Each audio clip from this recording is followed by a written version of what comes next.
ಯಾವುದೇ ಒಂದು ಮುಖ್ಯ ಧರ್ಮ ಉದಯ ಆಗಿರೋದು ಏಷ್ಯಾ ಖಂಡದಲ್ಲೇ.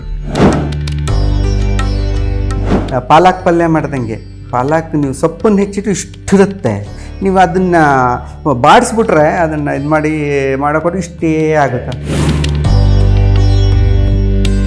ಅವನು ಬಂದ ನಂತರವೇ ರೇಷ್ಮೆ ಬಟ್ಟೆ ಅಂದರೆ ಈ ಸಿಲ್ಕ್ ರೂಟು ತುಂಬ ಪವರ್ಫುಲ್ ಆಯಿತು.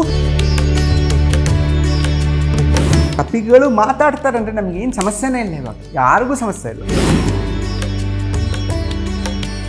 ಸಂತೆಯಲ್ಲಿ ಮನೆ ಮಾಡಿದ್ದೀನಿ ನಾನು, ಆ ಗಲಾಟೆ ಇದ್ದೇ ಇರುತ್ತೆ, ಅದಕ್ಕೆ ತಲೆ ಕೆಡ್ಸ್ಕೊಳಂಗಿಲ್ಲ. ಸಂಜೆಗೆ ಮುಗಿದ ತಕ್ಷಣ ಮನೆಗೆ ಹೋಗ್ಬೇಕು ನಾವು. ಯಾವ ವಿಷಯದಲ್ಲಿ ನೀವು ಯಶಸ್ವಿ ಆಗ್ತಿರೋ ಅದನ್ನು ಮತ್ತೆ ಮತ್ತೆ ಮಾಡಬೇಡಿ. ನಾನು ಇನ್ನು ಹಬ್ಬಬ್ಬ ಅಂದರೆ ಅನದರ್ 2 ರಿಂದ 3 ಕಾದಂಬರಿ ಬರ್ದೇನೇನೋ ಅಷ್ಟೇ. ಹಾಸ್ಯ ಬಹಳ ಇಷ್ಟ. ಸುಲಲಿತ ಅಂತ ಕರ್ಕೊಂಡೆ ನಾನು, ಹಾಸ್ಯ ಬಹಳ ಇಷ್ಟ ಇತ್ತು.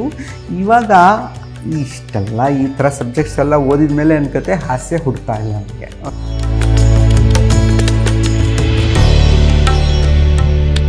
ಇಡೀ ಕಾದಂಬರಿ ನನ್ನ ತಲೆಯಲ್ಲಿರುತ್ತೆ, ಫುಲ್ಲು ಕನ್ಸ್ಟ್ರಕ್ಟ್ ಮಾಡಿಟ್ಬಿಟ್ಟಿರ್ತೀನಿ. ಇಡೀ ಕಾದಂಬರಿ ಇದಾದ್ಮೇಲೆ ಇದಾಗುತ್ತೆ, ಇದಾದ್ಮೇಲೆ ಇದಾಗುತ್ತೆ, ಇದಾದ್ಮೇಲೆ ಇದಾಗುತ್ತೆ, ಎಲ್ಲ ಗೊತ್ತಿರುತ್ತೆ ನನಗೆ. ಫುಲ್ ಸೀನ್ ಬೈ ಸೀನ್ ಗೊತ್ತಿರುತ್ತೆ. ಒನಪು ಬಟ್ಟೆ ಒರಟು ದಾರಿ, ವಸುಧೇಂದ್ರ ಅಂತರಂಗ ಬಹಿರಂಗ. ಇದೇ ಅಕ್ಟೋಬರ್ 3 ಸಂಜೆ 5 ಗಂಟೆಗೆ ವಿಶ್ವವಾಣಿ ಟಿವಿ ಸ್ಪೆಷಲ್ ಯೂಟ್ಯೂಬ್ ಚಾನೆಲ್ನಲ್ಲಿ.